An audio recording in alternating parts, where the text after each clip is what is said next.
बोलो तुलसी मैया की जय। आज कार्तिक महात्म का 8वां अध्याय है। बोलो विष्णु भगवान की जय हो। नारद जी ने कहा, हे राजन, अब मैं कार्तिक मास के इस व्रत के उद्यापन की विधि बताता हूँ, ध्यान पूर्वक सुनिए। व्रती को चाहिए कि कार्तिक मास में शुक्ल पक्ष की चतुर्थी को व्रत के संपूर्ण फल की प्राप्ति के लिए तथा विष्णु की प्रसन्नता के लिए उद्यापन करें। तुलसी के ऊपर 4 सुंदर दरवाजे बनाए, बंदरवार व फलों से सुसज्जित करें।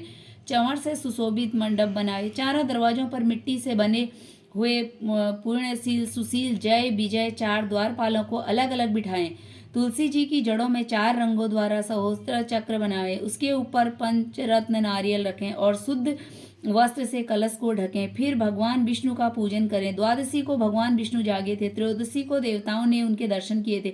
चतुर्दशी को देवताओं ने उनका पूजन किया था, इसलिए भगवान विष्णु के उद्यापन की पूजा की जाती है। उस दिन संयम तथा शांत चित्त से व्रत करना चाहिए। अपने गुरु की मूर्ति बनाकर षोडशोपचार तथा विधित नैवेद्य आदि से भगवान का पूजन करें। विविध प्रकार के वाद्यों के साथ कीर्तन करता हुआ उस रात्रि में जागरण करें। जो प्राणी श्रद्धा पूर्वक भगवान का कीर्तन करते हैं, उन लोगों के 100 जन्मों के पाप धुल जाते हैं। जो व्यक्ति भगवान के नियमित जागरण करके रात्रि भर भगवान का कीर्तन करते हैं, उनको असंख्य गोदान का फल मिलता है। जो लोग भगवान की मूर्ति के सामने नृत्य गान करते हैं, उनके अनेक जन्मों के कथित पाप नष्ट हो जाते हैं।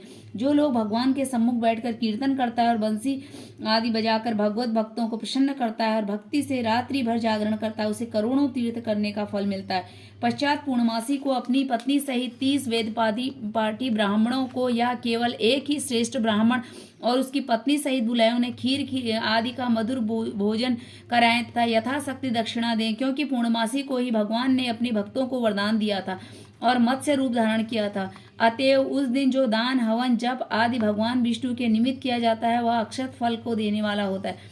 इसलिए व्रती 20 या 1 ब्राह्मण को सपत्नीक समर्थानुसार सायसन भोजन कराएं। इसके बाद देवताओं के देवता भगवान को अलग अलग प्रसन्न करने के लिए अतो देवा इन दोनों वैदिक मंत्रों से तिल और पायसन का हवन करें। उन ब्राह्मणों को अपनी सामर्थ्य अनुसार दक्षिणा देकर प्रणाम करें। बाद में भगवान विष्णु की पूजा करके अन्य देवताओं तथा तुलसी का, कपिला गाय का पूजन और व्रत की कथा सुनाने वाले गुरु व उपरोक्त ब्राह्मणों को वस्त्राभूषण आदि से पूजित करके उनसे क्षमा की प्रार्थना करें। प्रार्थना के मंत्र का अर्थ यह है, आप सब लोगों की अनुकंपा से मुझ पर भगवान सदा प्रसन्न रहें।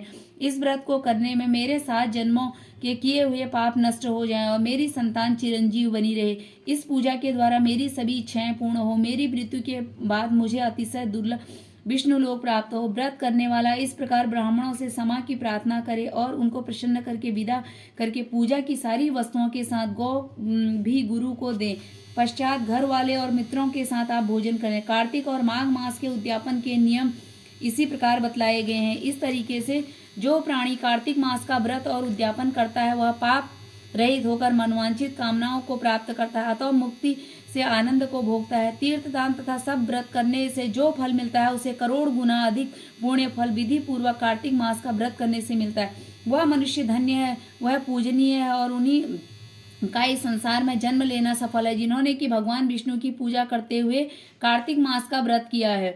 कार्तिक मास का व्रत करने से पुराणों के भय से उनके समस्त पाप कांप जाते हैं और इधर उधर को भागते फिरते और कहते हैं कि हमारा जाना कहाँ होगा। इस कार्तिक मास के विधान को जो प्राणी भक्ति पूर्वक सुनता या वैष्णव को सुनाते हैं, वह संसार में अनेक तरह के सुखों को प्राप्त करके अंत में मुक्ति का आनंद लेते हैं। तो आज की कथा यहीं पर पूर्ण हुई। बोलो कार्तिक महात्म की जय हो। बोलो तुलसी मैया की जय हो। बोलो विष्णु भगवान की जय हो। आजकल कार्तिक व्रत करने वालों में यही कमी है कि वह उपयुक्त नियमों का पालन नहीं कर पाते हैं और तभी वह दुखी रहते हैं। बोलो तुलसी मैया की जय हो। जय जय माँ तुलसी मैया, जय जय माँ तुलसी माता की जय।